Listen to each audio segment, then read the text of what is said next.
خبره کوو باجوړ حوالې سره چې په باجوړ باندې نن کوم اپریشن په نام باندې ظلم جبر زیاتوب لګیا ده دا داسې ده لکه ټولو مسلمانو سره چې دا جبر ظلم زیاتوب لګیا بیا رایسه بیا پښتون ته رایسه پښتون بیا خپله یو وجود ده سره یو پښتون بابا اولاد ده یو پلار زمن یو نو پښتون سره دا ظلم بیا ټولې دنیا چې لګیا ده پښتون سره دا ظلم جبر لګیا ده او د اپریشن په نام باندې موږ خو واړو عمر دا دعوه ده دا ناره ده چې اپریشن چې ده دا یو ګیم ده دا اپریشن نه ده او چې څومره اپریشنان سوي دي دا 22 اپریشن ده دوه باندې شلم اپریشن ده خو د یوه اپریشن څه صحیح روغه نتیجه نه دروتلې الټه نتیجه وتلې ده چیرته یې څه فایده نه ده کړې سراسر یې نقصان کړی ده تباهي یې کړې ده بربادي یې کړې ده اپریشن نو باجوړ خلکو باندې نن چې کوم تکلیف ته پریشانی ده دو خویندې میندې دو تورسرې نن چې در په در دي یلو کورو وځي پردې خراب دي عزتونه خراب دي شرمونه خراب دي بوډاګانې پسې شهیدان سوله وړوکي ماشومان پسې شهیدان سوله دا که څوک پښتون یي په نام پښتون نه که په رښتیا پښتون یي بیا به دو دا عزته دو دا غیرته دا دو چې کوم دا وینه تویېږي دو ته چې کوم تکلیف او پریشانی ده دا به ځان ګڼي چې ځان نه ګڼي دا نه مسلمان ده نه پښتون ده موږ باجوړ خلکو ته یو پیغام ورکوو چې باجوړ خلکو تاسو سره موږ د پښتون قومي تاریخ مرو بیټنی قومي تاریخ موږ مجاهدین په لکو مجاهدین دا موږ تاسو سره کلک ولاړ یو چې تاسو موږ ته څه قسم اطلاع کوو پیغام ورلږو موږ به هر قسم ته تیار یو هر قسم قرباني به سره پیش کوو ټول پښتون قوم ته دوه خبرې کوو یوه خبر دا ورته کوو چې ټول پښتانه دی یو موټی شي او اسلام آباد ته د لاړ شي اسلام آباد چې د هلته چینی او چې کومې موږ دا مطالبات دي چې امن او وسایل او دا موږ سره چې کوم ظلم او جبر ده دغه خلاف هلته اسلام آباد چې ټول پښتانه درنه ورکړو دوره به اسلام آباد چې ناسو چې څوره پورې موږ دا مطالبات په ګراوند باندې هلته پریکټیکلي تسلیم سلي نه وي دا یو حل ده دوم مشوره دا ورکوو چې موږ ټوپک در اخیستی خپل ځان حفاظت پاره خپل عزت حفاظت پاره خپل ځان حفاظت خپل عزت حفاظت لپاره ټوپک اخیستل فرض دي فرض سورة الحدید وګوره چې څه وایي نور په قرآن پاک چې ډېر آیاتونه دي احادیث مبارک دي چې خپل ځان او خپل عزت حفاظت پاره هتیار اخیستل دا سنت دی خو دا فرض و درجې ته رسېدلي دي دا فرض دي موږ څه شر فتنې جنگ جدل یا ریاست سره جنگ یا حکومت سره جنگ پاره نه دي راخیستي چې دا ریاست دا حکومت ما عزت خرابوي یا ما ځان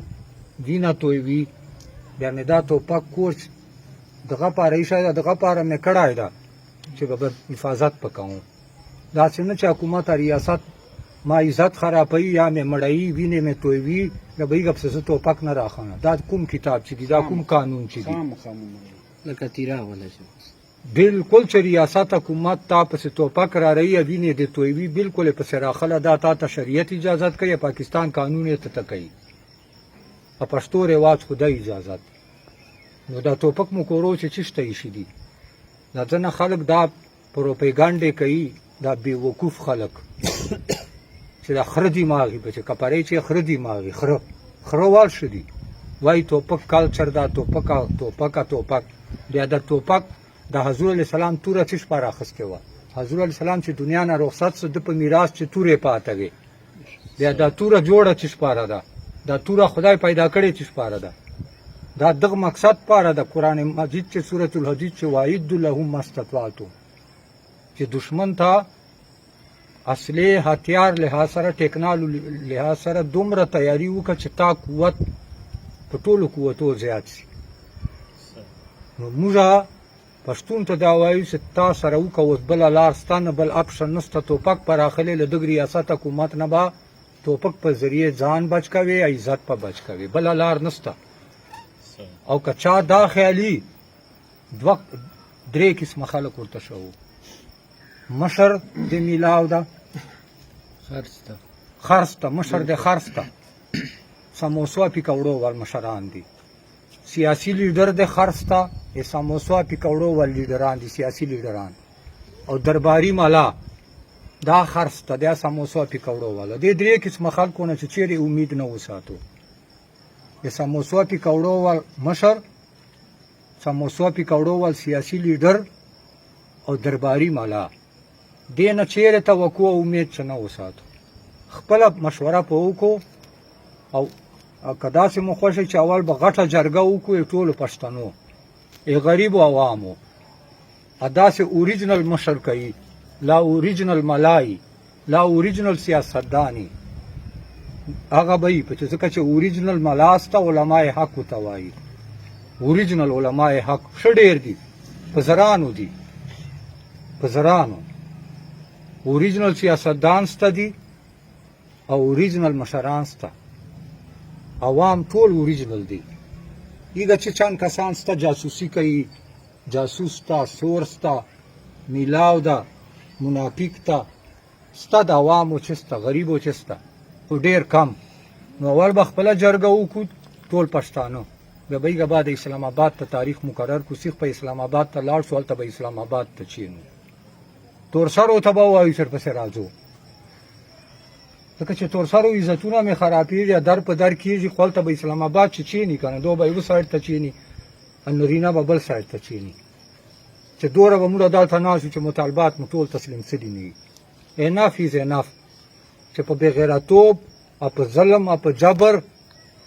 او په تشدد مړېږي بیا د هلته اسلام آباد چې مړه سو چې دلته مې عزت خرابېږي دلته مې غیرت خرابېږي دلته مې ښځې بې عزته کېږي بیا د اسلام آباد چې بې عزته سو نوره څه شي انتظار کوو نن باجوړ ده سبا به بن وي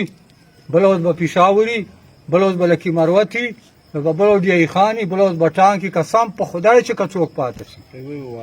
په یوه یوه واره یې تېروي نور یې تماشه کوو ما دا خبره مخکې کړې ده چې د وخت یزید ظالم ته وایي د وخت یزید دا ظالمان جابران غاصبان دغه نه غټ یزید ظالم جابر او غاصب هغه دي چې د خاموش دي چې څوک ته که خان ده که ملک ده که مشر ده که ملا ده که سیاستدان ده که لیډر ده دا خاموش چې دي دا ډېر ظالمان دي له هغه وخت یزید نه دا ډېر ظالمان دي دا خبره موږ کړې ده بیا کوو بیا کوو بیا مقابله ده د وخت یزید د امام حسین علیه السلام لشکر مقابله ده دا یزیدیت او حسینیت مقابله به تر قیامت وي دا صرف کربلا میدان سے جنگ نه ده سلی دا جنگ به